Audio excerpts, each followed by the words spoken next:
सकते हैं, हाँ। क्योंकि ये पहाड़ों की जो, क्योंकि यहाँ का जो इनका खाना पीना होता है, जो ये मतलब ये बांस बोर्डी वगैरह ये खाते हैं, तो इनसे क्या होता है कि इनकी जो एक तो मांस की क्वालिटी है वो भी अच्छी होती है और दूध की क्वालिटी वो भी उसकी अच्छी होती है। मैं बताऊँ, ये एक ऐसा उत्पादन है कि पूरे कोरोना काल के अंदर जब 12 महीने का पीरियड जो चला है, इसमें यही एक ऐसा दौर रहा है जिसमें लगातार ये उत्पादन अपना बढ़ा रहे हैं। मतलब इसमें 1% भी आपके बड़े बड़े कल कारखाने बंद है, आपके बड़े बड़े प्रोडक्ट निकालने वाले मैन्युफैक्चरिंग जितनी भी फैक्ट्रियां सारी बंद है। यही एक चीज़ है जिसमें लगातार उत्पादन हो।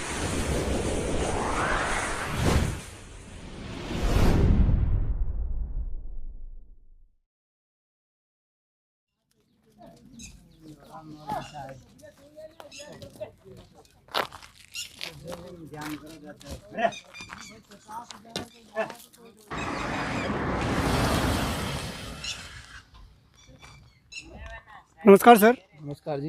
सर नाम बता दीजिए सर आपका। मेरा नाम सोहन लाल है जी। सोहन लाल जी। सर कहाँ से है सर? हम मोलासर से हूँ सर मैं। मोलासर से जी सर। सर अभी जैसे हम जो यहाँ के जो ग्वाल है, हम यहाँ की जो बकरियाँ हैं मैं देखने के लिए रुका था और काफ़ी अच्छी जैसे बकरियाँ हैं ये, जैसे अजमेर अच्छी नस्ल के हैं, तो इसलिए मैं भी जाते जाते रुक गया था, तो मैं देखने के लिए रुका था। तो आप किस मकसद से हैं सर, क्या मकसद है आपका? हमारा मकसद यही है कि वर्तमान टाइम के अंदर सबसे ज़्यादा कृषि में पशुपालन का जो योगदान है वो सर्वाधिक रहता है और निश्चित रूप से एक अच्छी नस्ल की जब बकरियां होती है तो इनकी जो पैदावार वगैरह होती है, बच्चे वगैरह भी होते हैं तो अच्छे होते हैं। तो निश्चित रूप से किसानों के लिए ये एक बहुत बड़ी सहायता के रूप में, या हम यूँ कह सकते हैं ये एक बहुत बड़ा आधार स्तंभ के रूप में काम आ सकती है। जी सर। तो आपको कैसी लगा ये बकरियाँ? तो मुझे ये बहुत अच्छा लगा कि अभी पूरा हिंदुस्तान जो है इस कोरोना महामारी के कारण लॉकडाउन है, लेकिन फिर भी ये एक ऐसा मतलब व्यवसाय है जो सही निरंतर चल रहा है, आज तक बंद नहीं हुआ है। तो निश्चित रूप से हमें इस बात पर विचार करना चाहिए कि सारे लोग जो है इस पर सोचे विचार करें कि हमें खेती की तरफ जो है, क्योंकि भारत जो है कृषि प्रधान देश है, निश्चित रूप से उनके साथ में हमें जुड़ना चाहिए और किसानों के साथ में। देखिए मैं एक चीज़ कह सकता हूँ कि विज्ञान वगैरह ये सारी चीज़ें ये हमारी बहुत बड़े विकास की बात है, लेकिन ये जो स्तर है, इस स्तर को तैयार करने वाले जो ये जाबाज खड़े हैं, मैं वाकई इनको नमन करता हूँ। जी सर।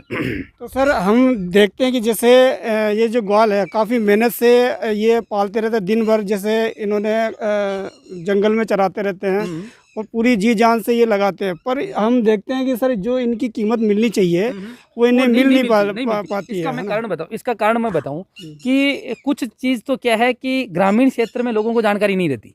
मतलब सबसे बड़ी कारण यही है कि क्योंकि गाँवों में एक ही चीज़ है कि ठीक है इनका काम है इन बच्चों को पालना और इनकी नस्ल को बढ़ाना। अब जो आता है, वो जो बाहर से व्यक्ति आएगा वो इनसे लाभ कमाने के पर्पज से आता है। वो ये नहीं सोचता कि भाई इनकी जो मेहनत है वो किस प्रकार की मेहनत है, ये कितनी मेहनत करते हैं, कितना ये लोग मतलब स्ट्रगल करते हैं इन पहाड़ों में जाकर, कितने बड़े बड़े ऊंचे पहाड़ों में निकलते, सुबह घर से निकलते हैं और रात तक ये घर में जाते हैं। लेकिन इनकी पीड़ा वास्तव में बहुत ही दुखदायी है कि जितनी इनकी मेहनत होती है वो मेहनत प्रॉपर तरीके से नहीं मिल पाती। आज वैसा मैं बताऊं आपको, मार्केट में मीट की रेट की अगर हम बात करें तो 500 रुपये पर केजी है, लेकिन क्या वास्तव में ही जो लोग खरीदने वाले हैं उनके ऊपर कोई अनुशासन नहीं है, कोई नियम रेगुलेशन नहीं है कि भाई मिनिमम जो प्राइस है वो ये इनकी चीज़ें तय नहीं होती, इसकी वजह से इन लोगों को लाभ नहीं हो पाता। ये सर इनकी जो इम्प्रूवमेंट होता है जैसे बकरी वगैरह का, जैसे इनके पास अभी देखने में आ रहा है कि एक ब्रीडर भी नहीं है इनके पास अभी। नहीं है, बिल्कुल नहीं है। तो अगर अच्छा ब्रीडर अच्छा रखेंगे, देखो इसमें मैं बताऊं आपको, इसमें विशेष रूप से पशुपालन विभाग को ध्यान देना चाहिए। मेरा ये मानना है, क्योंकि इन लोगों के पास में आप जब इतना बड़ा डिपार्टमेंट चलता है अपना और इसमें बहुत सारे पैसे भी, बहुत सारी योजनाएं भी चलती है, तो मेरा ये मानना है कि पशुपालन विभाग को इस पर ध्यान देना चाहिए और अच्छे किस्म का, यानी इनको अगर बकरा अगर उपलब्ध करवाए अच्छी किस्म का, तो बढ़िया नस्लें यहाँ ये लोग तैयार कर सकते हैं। और हमें उन नर्सरियों की, या हम लोग ये कहे कि इनके लिए वो बनाने की ज़रूरत नहीं है, आप इनको संभाल लो, बहुत बड़ी बात है।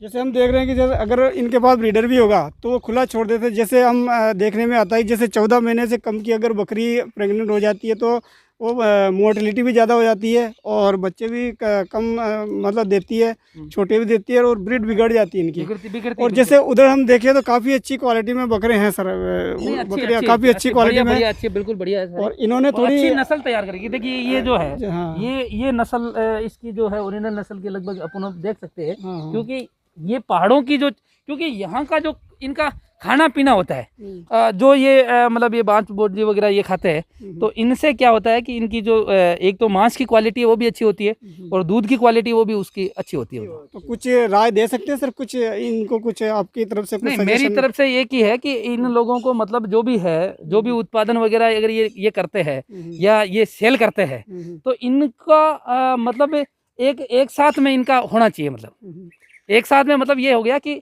जो भी व्यक्ति खरीदे, मतलब वो उनको ये समझ के करे कि ये किसान है, ये अन्नदाता है, ये हम लोगों के पास में यहाँ से ये मीट को तैयार करके कितने कहाँ ये पहुँचाते हैं, हमें इस बात का ध्यान रखना चाहिए। और विशेष रूप से इनको जो है, जो जितने भी पशुपालक है, इनको सरकार पेंशन भी उपलब्ध करवाए और उसके साथ साथ में आर्थिक सहायता जो है वो भी दे, और समय समय पर फ्री जो चिकित्सा सुविधा है, देखिए चिकित्सा सुविधा के और जानकारी के अभाव में, क्योंकि अभी मौसम परिवर्तन हो रहा है, तो ना तो सरकार की तरफ से कोई ऐसी गाइडलाइन जारी है।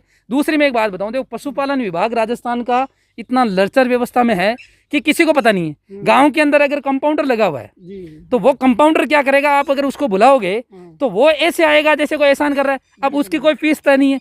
हमें ये भी नहीं पता है कि हमारे क्षेत्र में कौन पशु कंपाउंडर है जो सरकारी रेट पे लगा हुआ है या सरकारी पद पर लगा हुआ है।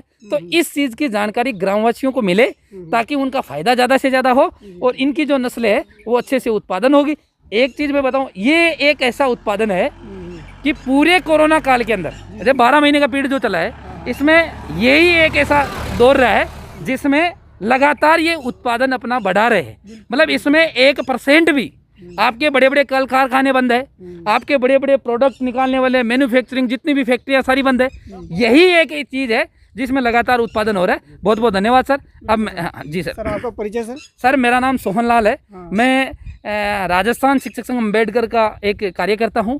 नागौर से मैं पूर्व पदाधिकारी के रूप में मैंने काम किया है और लगातार मैं एक शिक्षक हूँ, इसलिए मेरी ये जिज्ञासा थी कि मैं इन चीज़ को समझूं और ये जो धीरे धीरे इनकी जो है, क्योंकि हम जब इनके साथ में जुड़ेंगे तो हमें इनकी समस्याओं का भी पता चलेगा और ये चीज़ें है जो है हम हमारे क्षेत्र में भी इनका विकास कर सकें। जैसे सर आप घूम रहे तो आपका क्या मकसद है? जैसे अभी हमारा मकसद नहीं है, हम तो अजमेर को चिकित्सा नहीं चिकित्सा हम तो मेडिकल निजी कार्य के लिए हम लोग गए थे। हम तो आए हैं घूमने वाला तो अभी बंद है सर। हमारा पूछ रहा था कि मतलब आपको इसके बारे में नहीं, ये पर्पज यही था हमारा, तो पर्पज ये था कि हम लोग अगर ये सही रेट होती है लेने के एवज में थे कि अगर इनकी सेट होती है तो हम वापस आए और 2-3 बकरी ले जाए हम लोग। रखने की जिज्ञासा बस यही बात है, क्योंकि अच्छी। तो सर जी बहुत बहुत धन्यवाद आपका, आपकी राय बहुत धन्यवाद सर, धन्यवाद।